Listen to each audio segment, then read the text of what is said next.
Hey, third graders, we're going to talk today about transition words in our informational presentation. You know that transition words are what can keep your reader on track. So if you notice on our screen here, we have a car and we have a road. So let's talk and review a little bit about what transition words are. And there's going to be a video that I'm going to post on Google Classroom that you're going to get to watch just as a refresher. Okay, so those transition words, remember, depending on the type of writing that we're doing, could be words like also, of course, certainly, first, next, another reason, right? Things like that. It depends on the type of writing that we're doing. They won't all work, right, on every type of genre. So we've worked on persuasive opinion letters, we've worked on our personal narratives. Now that we're working on information, right, you're going to have to pay special attention. And I'm going to show you on my presentation how I've used some of those transition words. Okay, let's be thinking. Why or when do we use transition words, right? We use them because they help our reader stay on track, right? It kind of leads them from one thing to the next. When do we use them?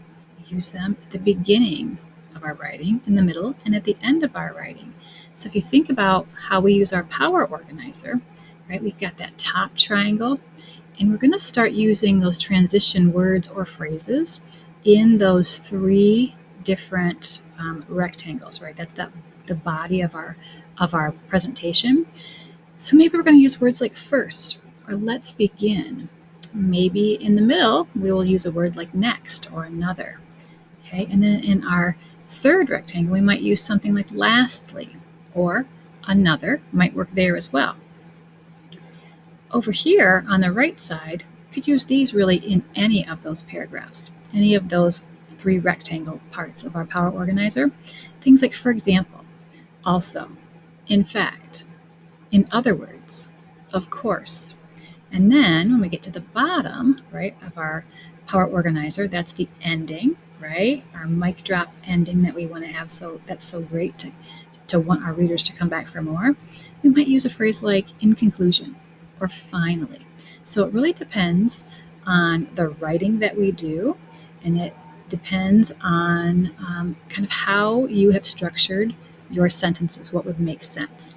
So let me show you what I've got on mine. Right, here's my manatee presentation. All right, I went back, I changed some things, so I'm going to show you. Here's my top paragraph. There's my picture of that manatee, right? And I wrote a hook, right? And then a topic sentence teaching what we're going to read, my reader's going to read about. It says a baby manatee, also called a calf, can weigh between 60 and 90 pounds at birth. Most human babies weigh between 6 and 9 pounds. A manatee is a large water mammal, also known as a sea cow.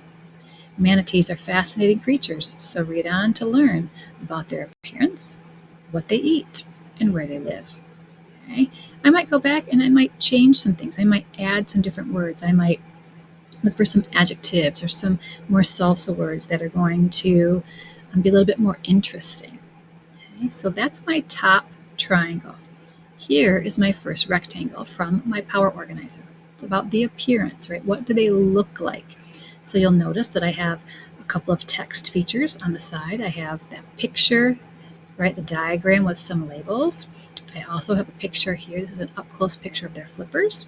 And there's a little caption underneath it that kind of describes what's happening in the picture. So let me read. I wonder if you can point out or if you can kind of zone in on where I've used some transition words or transition phrases. To begin with, manatees have a unique appearance or look. They're referred to as sea cows because they are large and slow like a cow. They have wrinkled gray skin and a flat, rounded tail that helps them steer their bodies, much like the rudder of a boat. Although manatees don't have arms or legs, they do have front flippers that are shaped like a paddle. The mouth and nose together are called a snout, and there are 2 nostrils on top. They stick those out of the water to breathe every 3 to 5 minutes. They also have a whiskered upper lip that is divided in half, which helps them grasp their food. Manatees are the size of a car.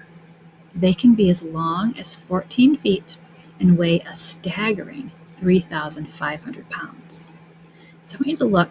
Can you pick out some transition words or transition phrases? Okay.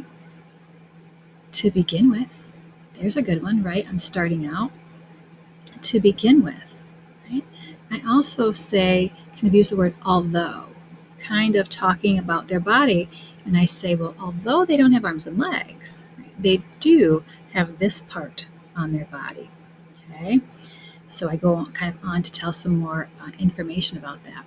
I want you to see at the bottom. I also have my sources, right? Where did I get my information? These are links. So if I were to click on these, it would take you to where I got my information that you could read then on your own. Okay, so that's my first rectangle from my Power Organizer. I took my information, right, off of my note-taking sheet, just the stuff that I thought was the most important. How was I going to organize it and put it all together to talk about their appearance? My next slide doesn't talk about their appearance, but it talks about their diet. And I want you to see if you can find any other transition phrases or words here as well. Okay, so diet, what do they eat? Another interesting topic about manatees involves their diet. Manatees are herbivores. In other words, they eat plants.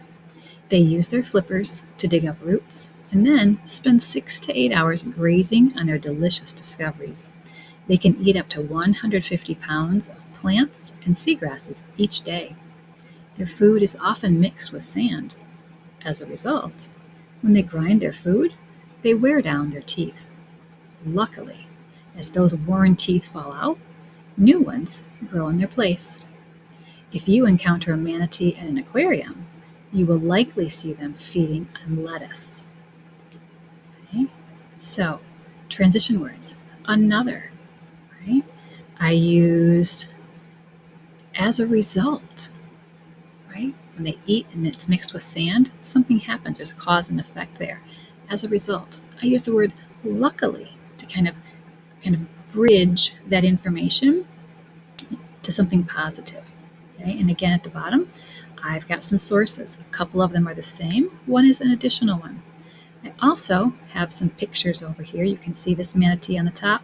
There's a plant down here that he's digging out, and this manatee is eating lettuce. Now, I know we don't find lettuce in the ocean, but we're going to find our manatees, and we'll learn more about that the next time when we talk about habitat.